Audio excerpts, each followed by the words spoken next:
No सब नेपाली कहे जाओगे, टोपी लगाने से नहीं।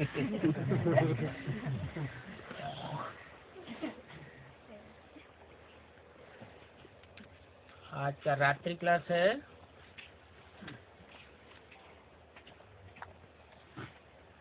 21 जुलाई 1968।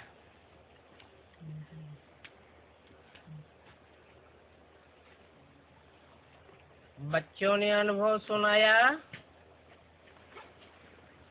क्योंकि रिफ्रेश होकर के जाते हैं यहाँ से।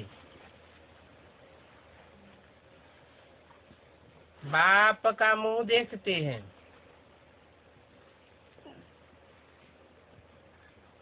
कब देखते हैं, कैसे देखते हैं। इस दादा का मुख देखा तो बाप का मुंह भी देखा। बच्चे जानते हैं ये बाप दादा दोनों का शरीर है, और बच्चे ये भी जानते हैं हमको शिव बाबा ने अडॉप्ट किया है। इस दादा ने अडॉप्ट नहीं किया है। इन द्वारा अडॉप्ट किया है। अडॉप्ट करने वाला शिव बाबा है और मीडिया दादा है। तो दोनों ही बाबाएं हो जाते हैं।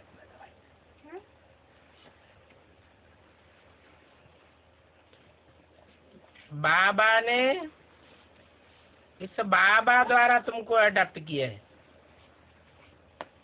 ये ठीक बात है। ये जो पुकारते हैं तुम माता पिता हम बालक तेरे, ये किसके लिए कहते हैं?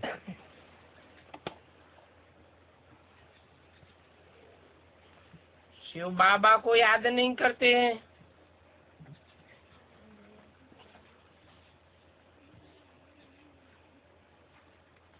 वो तो भक्ति मार्ग है। भक्ति मार्ग में जो गाते हैं तुम माता पिता हम बालक तेरे, वो कोई अनुभव में आने वाली बात नहीं है। ऐसे ही कह देते हैं तुम माता पिता हम बालक तेरे, परंतु ये किसके लिए कहते हैं? तुम भी पुकारते थे माता पिता, तो किसके लिए कहा? भक्ति मार्ग में तो तब जानते ही नहीं थे, कहते थे वो रंग कहते थे, क्योंकि भक्ति मार्ग में महिमा ही रंग करते हैं। बाप को जानते ही नहीं है। बाप को जानते होते तो ठीक कर भीतर में क्यों ठोक देते? बाकी रहा माता पिता, बाप ने समझाया ये माता भी है तो पिता भी है।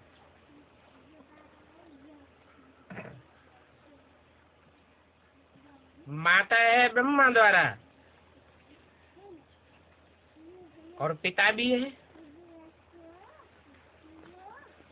क्योंकि बिंदु बिंदु आत्माओं का बाप है। परंतु प्रैक्टिकल में तो माता चाहिए,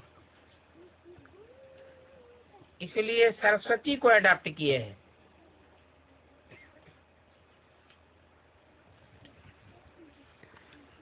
ये दुनिया तो है ही अनराइटियस। सच बात तो बाप ही आकर के सुनाते हैं।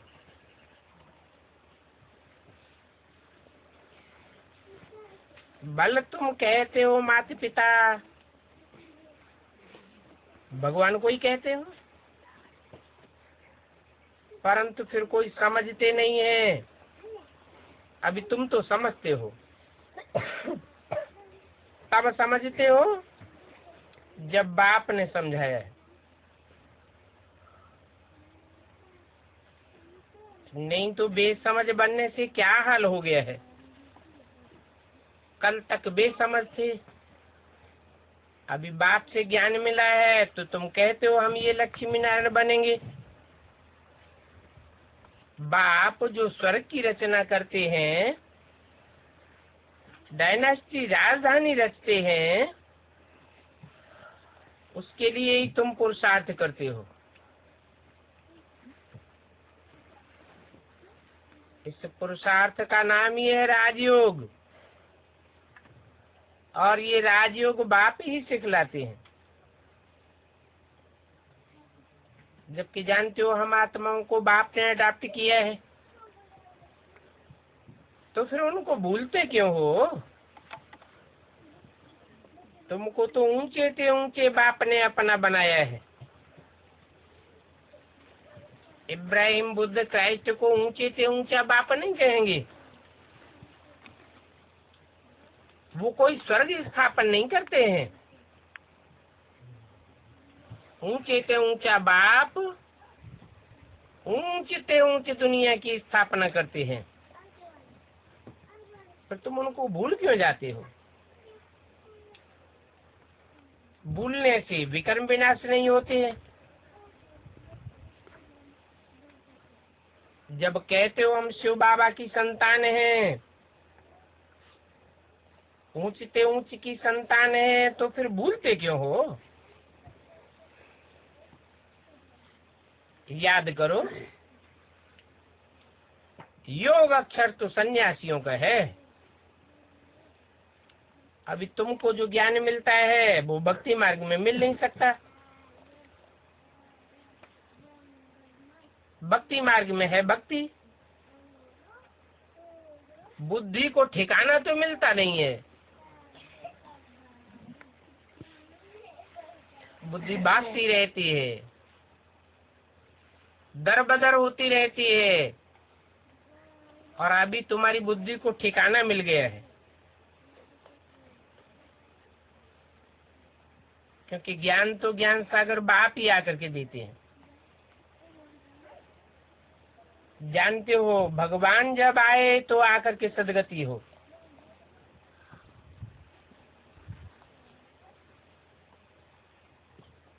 भगवान को सत्य कहा जाता है।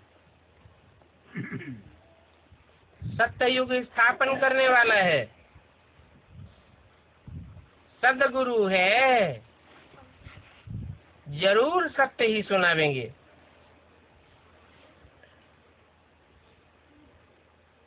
सत्य सुना करके सदगति देते हैं। वो भक्त लोग तो समझते ही नहीं है। भक्ति मार्ग में है ही मनुष्य मत, शास्त्र भी मनुष्यों की मत है। भगवान तो एक है। व्यास को भगवान नहीं कहेंगे। हमेशा दिल में याद रखो, भक्ति में ज्ञान होता नहीं है, और ज्ञान में फिर भक्ति की बात नहीं है। ज्ञान हो गया माना जानकारी हो गई। एक बाप की जब जानकारी हो गई, जो ऊंच से ऊंच बाप है, तो फिर बुद्धि का भागना बंद हो जाना चाहिए। भक्ति खलास।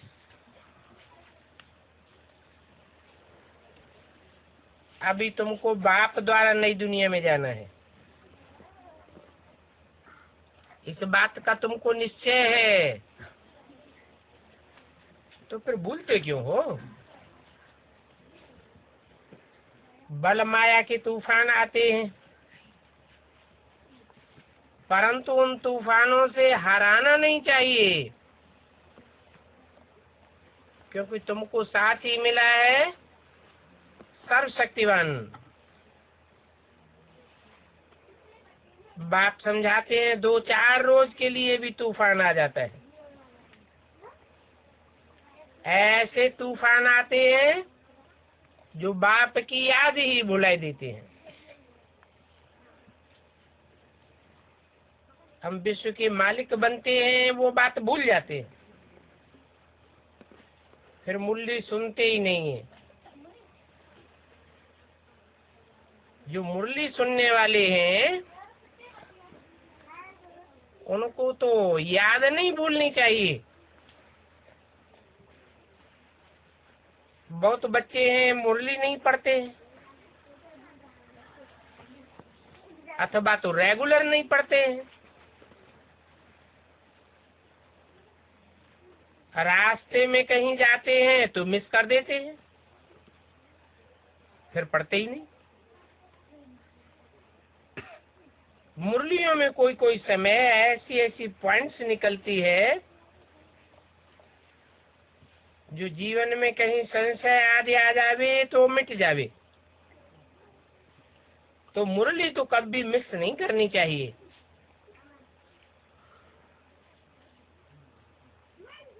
और फिर सुनी हुई मुरली का मंथन भी करना चाहिए और अपना अनुभव दूसरों को सुनाया भी चाहिए। इसको कहते हैं सेवा। बैज पड़ा हुआ हो, उस बैज को देख करके भल कोई पूछे आप कौन सी संस्था के हो, सोशल वर्कर्स हो, बोलो हाँ हम रूहानी से सोशल वर्कर्स हैं, हम आत्माओं की सेवा करते हैं। आत्मा कैसे पावन बन करके पावन दुनिया में जावे, हम यह सर्विस करते हैं।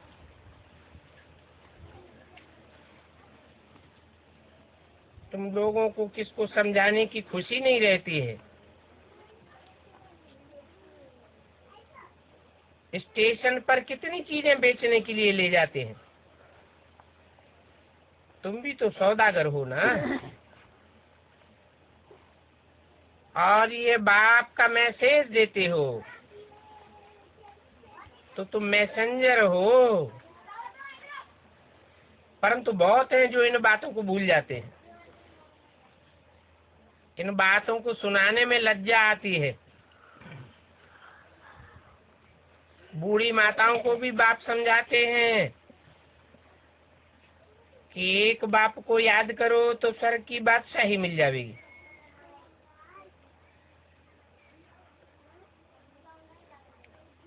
और वह बादशाही तो तब मिलेगी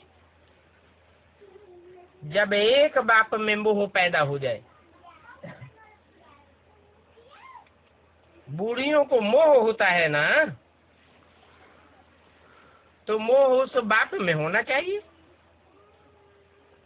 जिससे जन्म जन्मांतर का सुख मिलता है। बाप के तुम बन चुके तो समझो स्वर्ग के मालिक भी हो चुके। परंतु इसके लिए पावन बनना है, और पावन उतना ही बनेंगे जितना याद करेंगे, फिर पद भी अच्छा मिलेगा। ऊंच पद नहीं पावेंगे, कम पद पावेंगे तो सजाए ज्यादा खावेंगे। ये गीता का पुरुषोत्तम संगम युग है।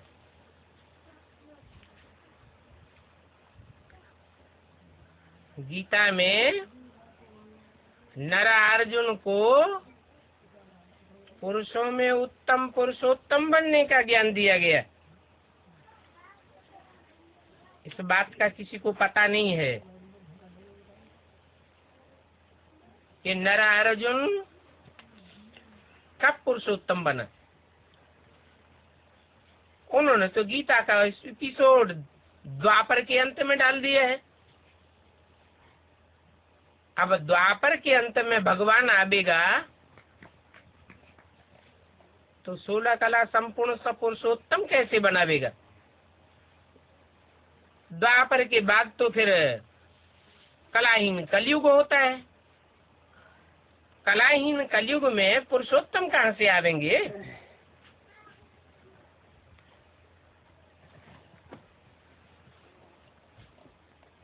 तो इन बातों का किसी को पता ही नहीं है।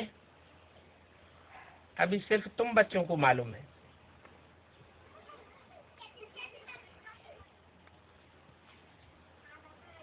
जो ज्ञान लेते हो वो दूसरों को सुनावेंगे, सेवा में लगे रहेंगे तो याद भी आती रहेगी, क्योंकि सर्विसेबल बच्चों को बाप याद करते हैं, तो बाप की याद की ताकत मिल जाएगी। हर एक घर में चित्र रखे हुए हों, घर घर में गीता पाठशाला हो, घर के बाहर लिख दो, आकर के समझो, तो एक सेकंड में बेहद के बाप से विश्व की बादशाही ही मिल सकती है। कैसे मिल सकती है सो हम बता देंगे। ऐसी ऐसी बड़ी बड़ी बातें सुनेंगे तो कहेंगे हम जा करके देखें। बोलो, हम बाप का पैगाम देते हैं। जितना औरों की सर्विस करेंगे उतना अपना कल्याण करेंगे। कहते भी हैं धन दिए धन ना खूटे। दूसरों को देते रहेंगे तो अपना ज्ञान पक्का हो जाएगा। बड़े बड़े अक्षरों में लिख दो। तुम अपनी दुकान में भी लिख सकते हो। प्रदर्शनी में सुनते हैं तो ज्ञान की बातें दिल से लग जाती हैं।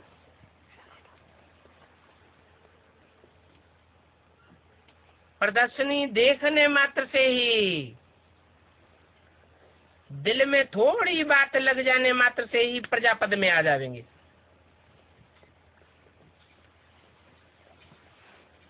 कोई धंधे वाला हो, मिठाई वाला हो, तो बोले ये सबसे फर्स्ट क्लास मिठाई हम तुमको देते हैं। स्वर्ग की बात सुनने से ही मुख मीठा हो जाएगा। ये कोई कम बात थोड़ी ही है। स्वर्ग में जाना, घर बैठे भी मित्र संबंधी आदि बहुत आते हैं, उनकी सेवा करते रहो। सेवा का फील्ड तो बहुत है। अच्छा, बच्चों को गुड नाइट।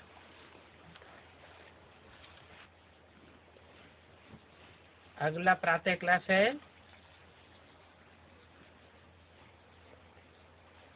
21/7/68। बाप बैठ बच्चों को समझाते,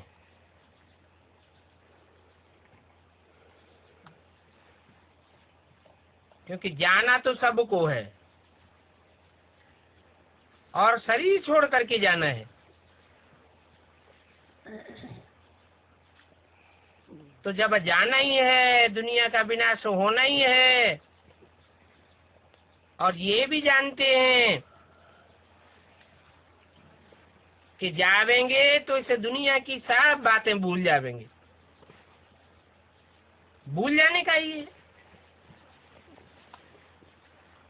तो ये दुनियादारी की बातें भूल जाना, ये भी एक अभ्यास होता है। जब शरीर में कोई खिटखिट होती है, बीमारी होती है, तो शरीर को भी कोशिश करके भूलना होता है, तो फिर दुनिया को भी भूलना होता है।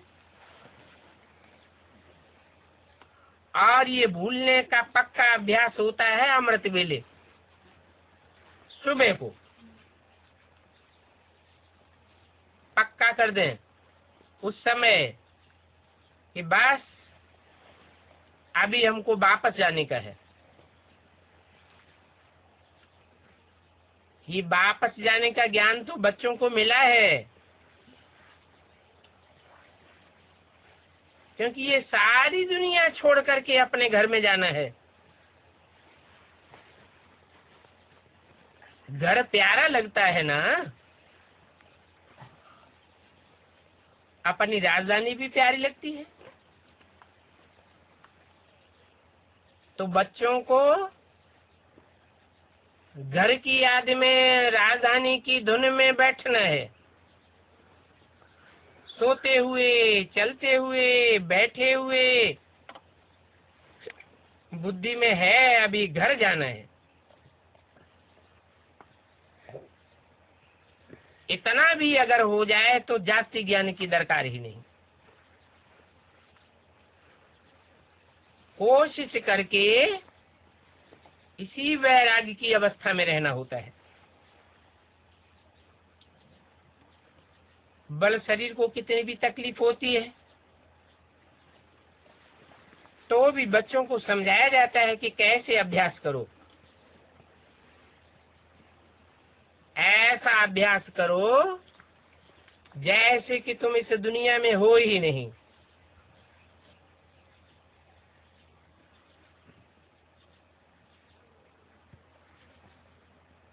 पुरुषार्थ जरूर करना होता है।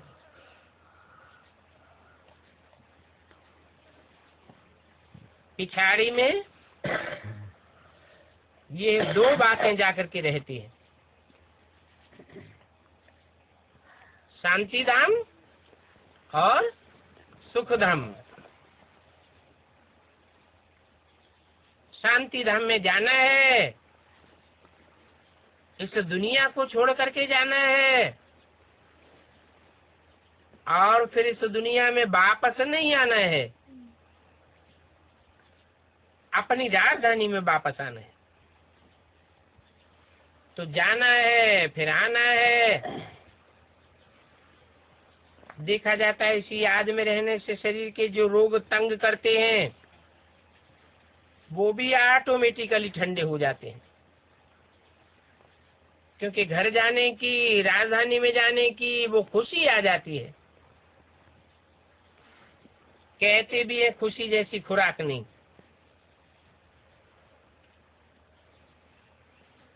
वो दवाइयों की खुराक कभी काम करती है, कभी नहीं भी करती है।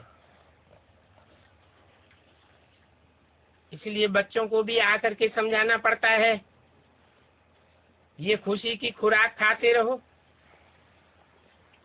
जितना जितना सेवा में लगे रहेंगे उतना खुशी की खुराक मिलती रहेगी। अभी स्वीट होम चलना है, इसलिए पुरानी दुनिया को भूल जाना है। इसी को कहा जाता है याद की यात्रा। अच्छा, मीठे मीठे सिकिल्ले रूहानी बच्चों के प्रति रूहानी बाप दादा का याद प्यार। Good morning. अगला रात्रि क्लास है 20 जुलाई 1968। अभी संगम युग पर ही बच्चों को मालूम पड़ता है कि बाप कोई हर युग में नहीं आते हैं, लेकिन 4 युग पूरे होने के बाद, एक कल्प के बाद बाप आते हैं। हम तो यही सुनाते हैं कि कल्प के बाद फिर मिलेंगे। बाप कहते हैं बच्चे अभी सुनते हैं, फिर कल्प के बाद भी बाप से सुनेंगे।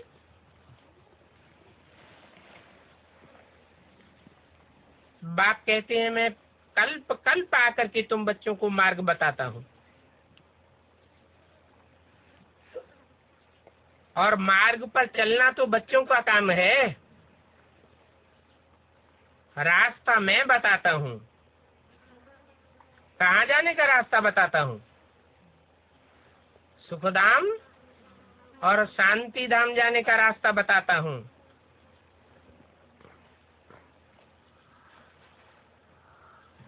ऐसे नहीं कि रास्ता बताकर चला जाता हूँ, नहीं, आकर के रास्ता भी बताता हूँ और बच्चों को साथ में ले जाता हूँ। सिर्फ मार्ग बताकर नहीं चले जाते हैं, साथ में ले भी जाते हैं। नहीं तो तथाकथित ब्राह्मण क्या समझते हैं कि ब्रह्मा के तन में आए, ज्ञान सुनाया और बाप परमधाम वापस चले गए। लेकिन ऐसे नहीं होता है। क्या करते हैं? आते हैं, आकर के ज्ञान भी सुनाते हैं, समझाते हैं और फिर बच्चों को साथ में भी ले जाते हैं। ये भी समझाया जाता है कि ये चित्र आदि कुछ भी पिछाड़ी में काम नहीं आवेंगे।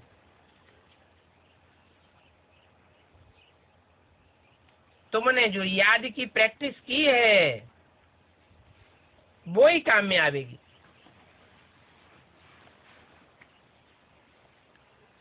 याद पक्की करने के लिए तुमको बाप ने अपना परिचय दिया है। ये बाप का परिचय बाप के सिवाय कोई दे ही नहीं सकता है। बच्चे समझ जाते हैं कि बाप का वर्षा बेहद की बादशाही है।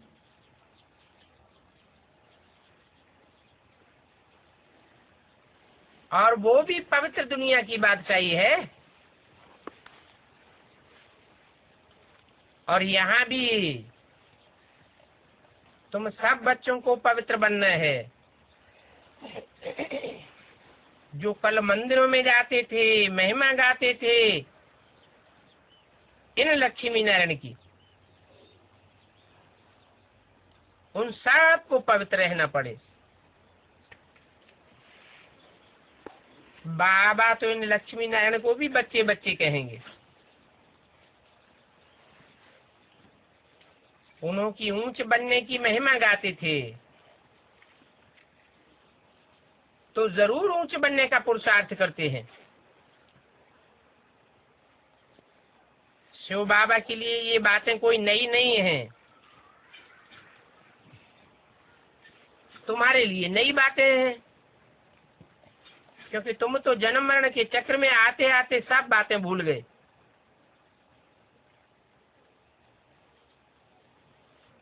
अभी युद्ध के मैदान में हम भी हैं तो तुम भी हो।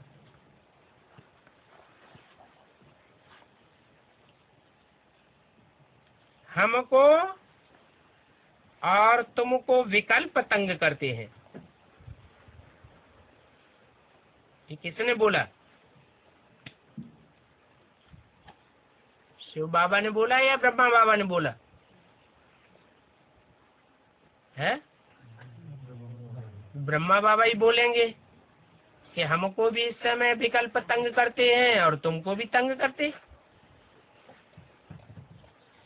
शिव बाबा कहेंगे ये खांसी भी इनके विकर्म का हिसाब किताब है।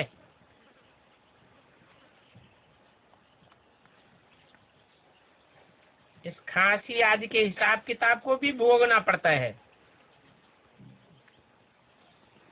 इनको खांसी आती है, तकलीफ होती है। शिव बाबा तो बड़े मौज में रहते हैं कि उनको भी खांसी का दुख होता है, तकलीफ होती है। नहीं,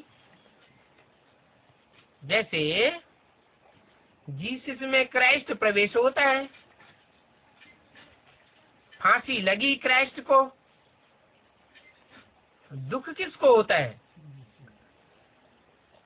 जीसस जिसका शरीर था उसको दुख होता है, क्राइस्ट को तो दुख होता नहीं, क्योंकि नई नई सतो प्रधान आत्मा आती है। वो आत्मा तो फिर भी पतितम प्रधान बनती है। और शिव बाप तो कभी भी पतितमो प्रधान बनते ही नहीं। तो उनको खांसी आदि का कोई दुख नहीं होता है। उनको संग का रंग भी नहीं लगता है। बाबा तो सदैव मौज में रहते हैं, इसलिए उनके लिए गाया भी जाता है सदा शिव। हम सबको कर्मातीत बनना है।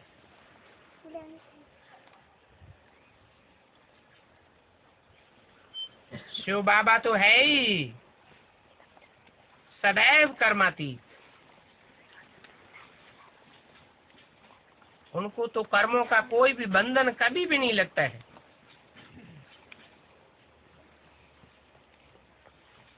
हम तुम बच्चों को माया की तूफान आदि आते हैं, किए हुए पूर्व जन्मों के कर्मों का भोग आ जाएगा। इन बातों को भी समझाना चाहिए, नहीं तो आत्माएं बहुत दुखी होती हैं। समझ में आवेगा तो मानेंगे ये कर्म भोग आदि भी हमारे पूर्व जन्मों का फल है, हम नहीं किए हैं तो हमको ही भोगने पड़ेंगे।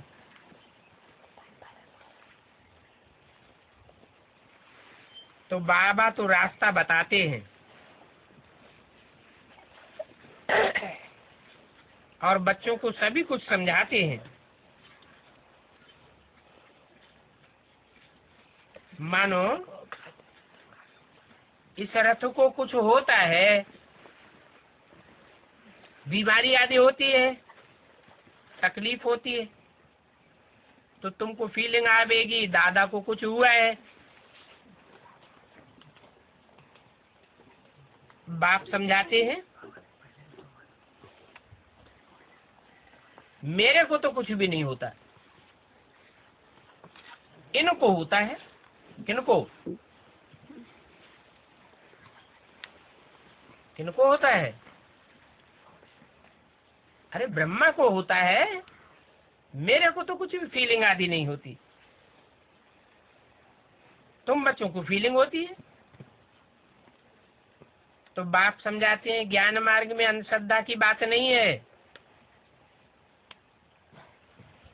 तुमको तो पक्की श्रद्धा बैठी हुई है कि शिव बाप तो कभी जन्म मरण के चक्र में ही नहीं आते हैं।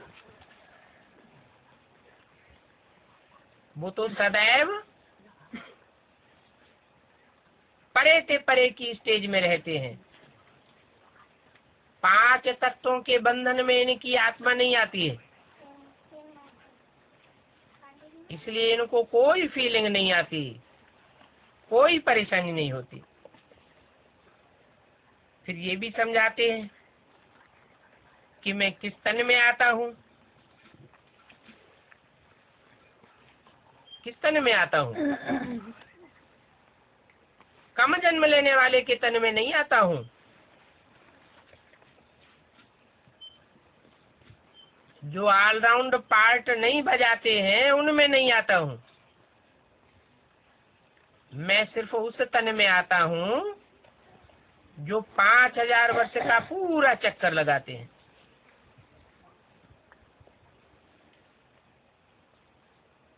अनुभवी में आता हूँ और इनके बहुत जन्मों के अंत के पतित तन में प्रवेश करता हूँ।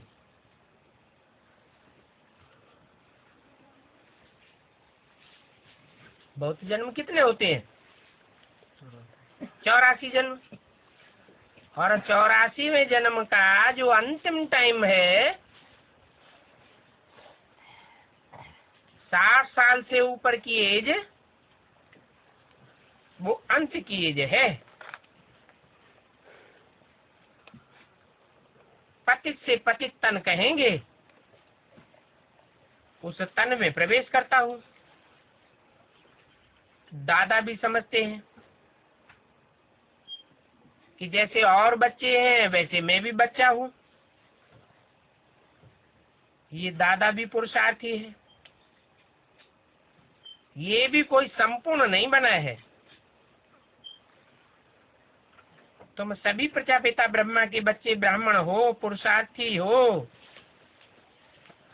पुरुषार्थ करते हो विष्णु जैसा पद पाने के लिए। लक्ष्मी नारायण कहो, विष्णु कहो, बात एक ही है। बाप ने समझाया भी है।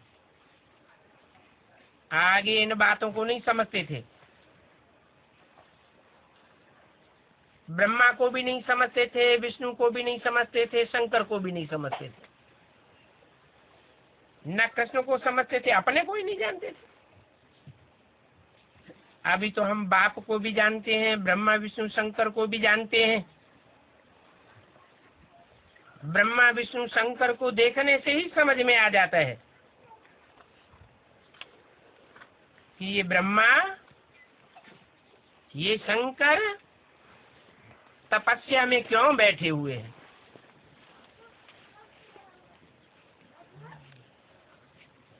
इन ब्रह्मा की ये सफेद ड्रेस है,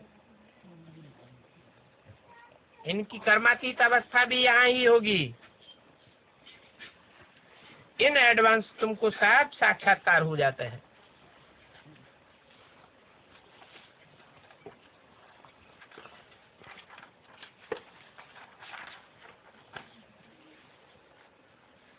तुम जानते हो ये बाबा फरिश्ता बनेगा।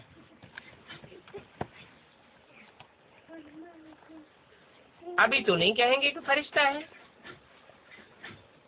फरिश्ता तो पा ही जाता है उनको जिनका फर्श की दुनिया वालों से कोई रिश्ता ना हो।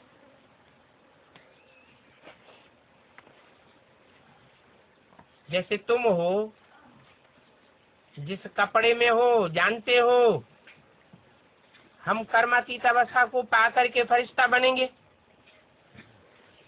सो भी नंबरवार फरिश्ता बनेंगे। जब तुम फरिश्ता बनते हो तो तुम समझते हो कि अब लड़ाई लगी के लगी।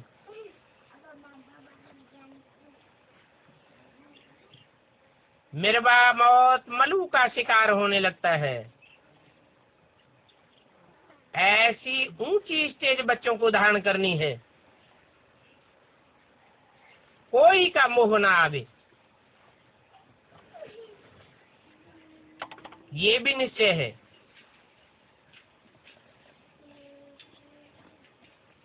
कि हम 84 का चक्कर लगावेंगे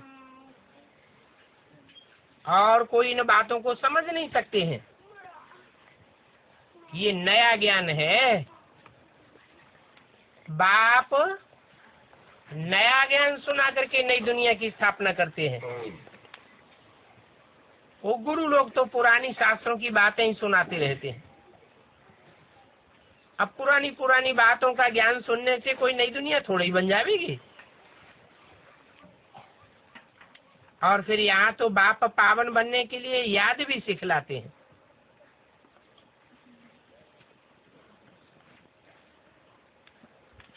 जैसे को याद करेंगे वैसे ही बनेंगे। बाप तो है एवर प्योर, तो एवर प्योर बाप को जानने से, याद करने से तुम भी एवर प्योर बन जाएंगे। ये भी तुम समझते हो कि हमको बाप से ही वर्षा मिलता है। कल्प कल्प ये बाप के बच्चे ही बनते हैं। 84 का चक्कर इन्होंने ही लगाया है। कोई को भी समझा सकते हो। तुम आत्मा स्टार हो, तुम्हारा बाप परमपिता परमात्मा भी स्टार है। अभी उस बाप को याद करो तो उनकी बुद्धि में भी आवेगा। तुमको दैवी प्रिंस बनना है, ऊंची स्टेज पानी है तो ऊंच पुरुषार्थ भी करना है। ये विकार आदि छोड़ देने चाहिए।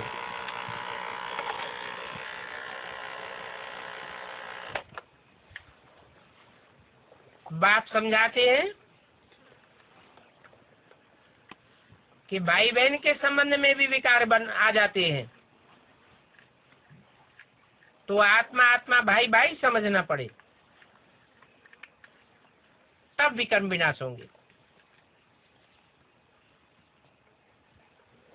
और कोई भी तकलीफ नहीं देते हैं।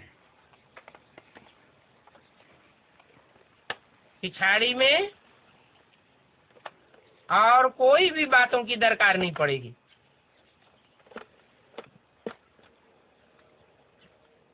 ज्ञान का लंबा चौड़ा विस्तार, विस्तार में जाने की बात भी खत्म हो जाएगी। सिर्फ बाप को याद करना है और आस्तिक बनना है।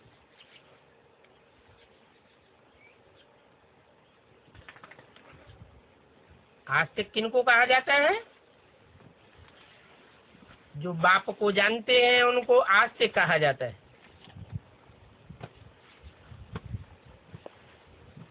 जानने का मतलब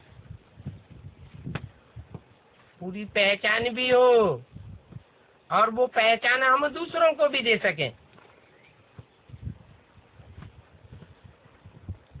ऐसा करते करते तुम संपूर्ण सर्वगुण संपन्न बन जाएंगे।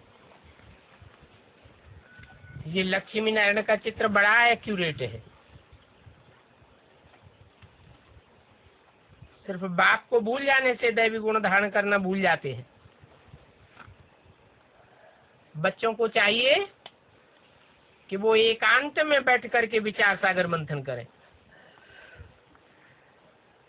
बाबा को याद करने से हमको यह बनना पड़ेगा, ये गुण धारण करने हैं। बातें तो बहुत छोटी हैं, परंतु फिर भी बच्चों को कितनी मेहनत करनी पड़ती है, कितना देह अभिमान आ जाता है। बाप कहते हैं अभी आत्मा अभिमानी बनने की प्रैक्टिस करो, नहीं तो मेहनत अनुभव होती रहेगी। इसलिए आत्मा अभिमानी भव, बाप से ही वर्षा लेना है।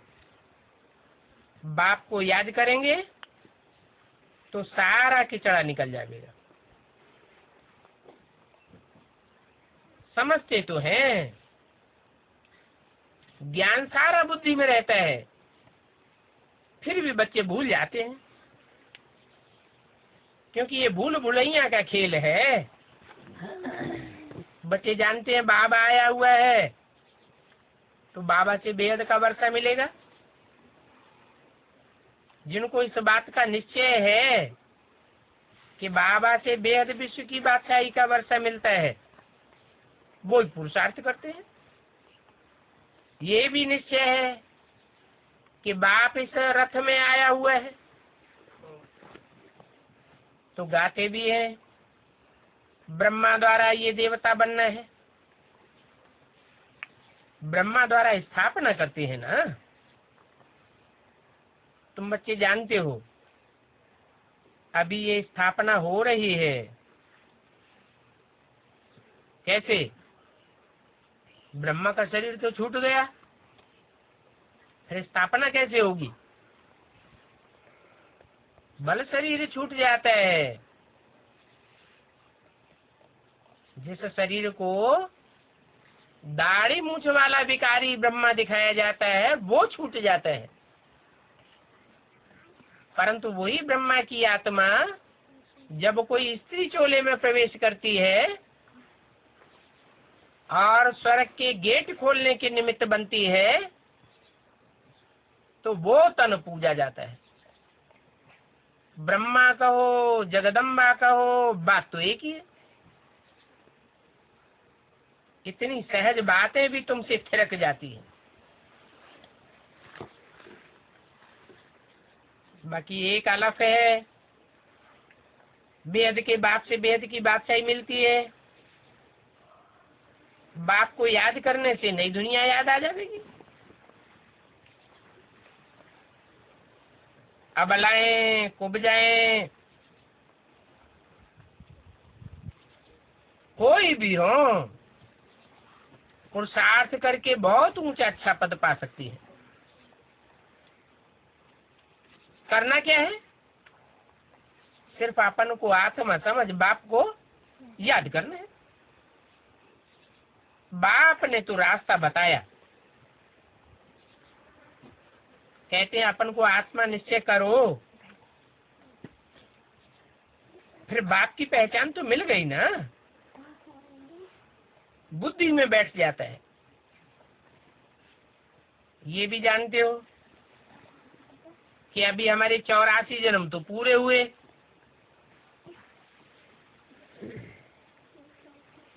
चक्कर पूरा हुआ तो हम जहां से आए हैं वहां हमको वापस जाना पड़े, फिर आकर के स्वर्ग में पाठ बजावेंगे। प्रश्न उठता ही नहीं है कि कहाँ याद करूं, कैसे याद करूं। प्रश्न तो तब उठेगा जब बुद्धि में ज्ञान नहीं होगा। अभी तो तुम्हारी बुद्धि में ज्ञान है कि बाबा परम धाम को छोड़ करके इस सृष्टि पर आया हुआ है, और इस पतित सृष्टि में भी कौन से तन में आया हुआ है ये भी तुम्हारी बुद्धि में है। तो प्रश्न उठने का सवाल ही पैदा नहीं होता। बेहद के बाप को याद करना है। यहाँ तुम बैठे हो तो तुमको मजा आता है, जिनकी बुद्धि में ज्ञान नहीं है उनको मजा नहीं आता। यहाँ तो तुम सन्मुख बाप से मिलते हो तो तुमको मजा आता है। उन तथाकथित ब्राह्मणों को मजा नहीं आवेगा। क्यों क्यों मजा नहीं आवेगा? क्योंकि उनके सन्मुख बाप प्रैक्टिकल में है ही नहीं, उनको बाप की पहचान ही नहीं है, मुझ जाते हैं। सोचते हैं शिव बाबा की जयंती कैसे होगी, ये भी नहीं समझते हैं कि शिवरात्रि क्यों कहा जाता है। शंकर रात्रि क्यों नहीं कहा जाता? ब्रह्मा रात्रि कहे, विष्णु रात्रि कहे, नहीं, शिवरात्रि कहा जाता है। क्यों कहा जाता है? क्योंकि दुनिया जब घोर अज्ञान अंधकार में आ जाती है, दुनिया ही नहीं, बाप आकर के जिन ब्राह्मणों की रचना करते हैं ब्रह्मा द्वारा, वो ब्राह्मणों की दुनिया भी घोर अंधियारे में आ जाती है। तब बाप की प्रत्यक्षता होती है।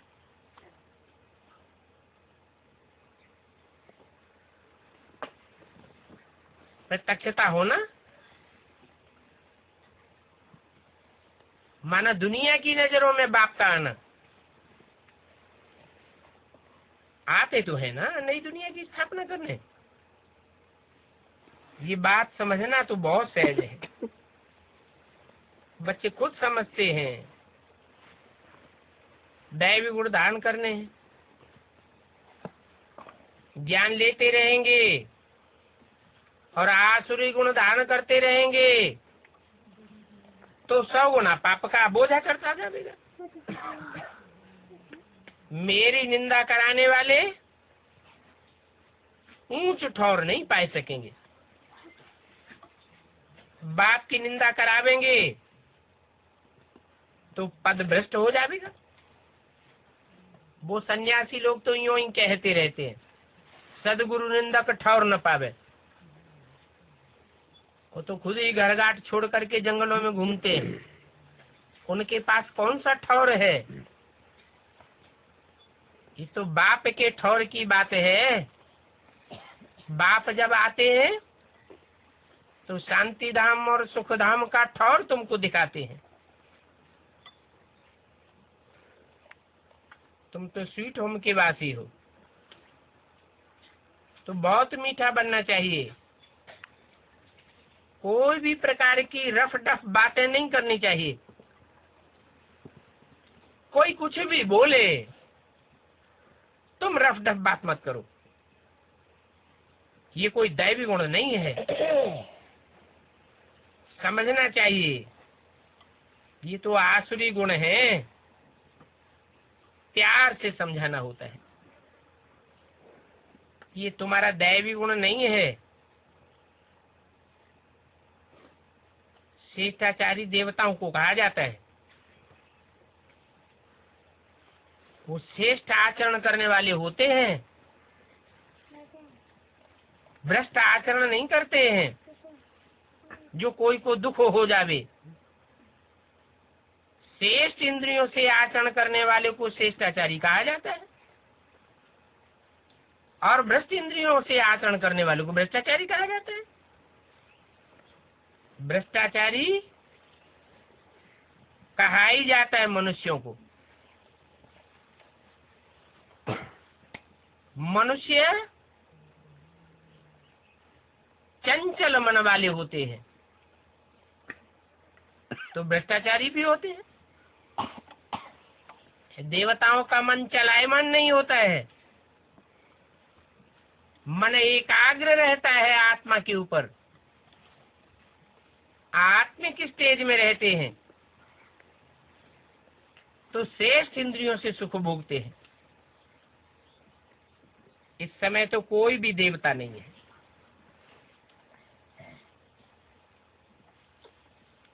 ड्रामा बना हुआ है, आधा कल्प है दिन, आधा कल्प है रात, और ये भारत की ही बात है। भारत में ही आधा कल्प दिन और आधा कल्प की रात होती है। फिर भी बात कहते हैं कि मैं तो आकर के सभी की सदगति करता हूँ। ऐसे नहीं भारतवासियों की ही सदगति करता हूँ, कोई भी धर्म का हो, एक जन्म की सदगति तो सबको मिलती है। बाकी और जो धर्म स्थापक आते हैं वो तो अपने अपने धर्म की स्थापना करते हैं, सदगति तो कोई की भी नहीं करते, सब दुर्गति में जाते रहते हैं। बाप आते हैं तो सभी धर्म वाले बाप के पास आकर के ये सदगति का मंत्र लेकर जाते हैं। तो बाप को याद करना है, और जो याद करेंगे वो अपने धर्म में ऊंच पद पावेंगे। बच्चों को पुरुषार्थ करके ये रूहानी म्यूजियम अथवा कॉलेज खोलना चाहिए। बाहर में लिख दो, विश्व की बादशाही, स्वर्ग की राजाई सेकंड में मिल सकती है। इसके लिए आकर के समझो कि कैसे बाप को याद करने से बैकुंठ की बादशाही मिलेगी, और कोई धर्म पिताओं को याद करने से विश्व की बादशाही नहीं मिलेगी। एक बाप ही है जो आकर के बैकुंठ की रचना करते हैं, और धर्म पिताएं जब आते हैं तो दुनिया और ही नीचे गिरती जाती है। अच्छा, ओम शांति।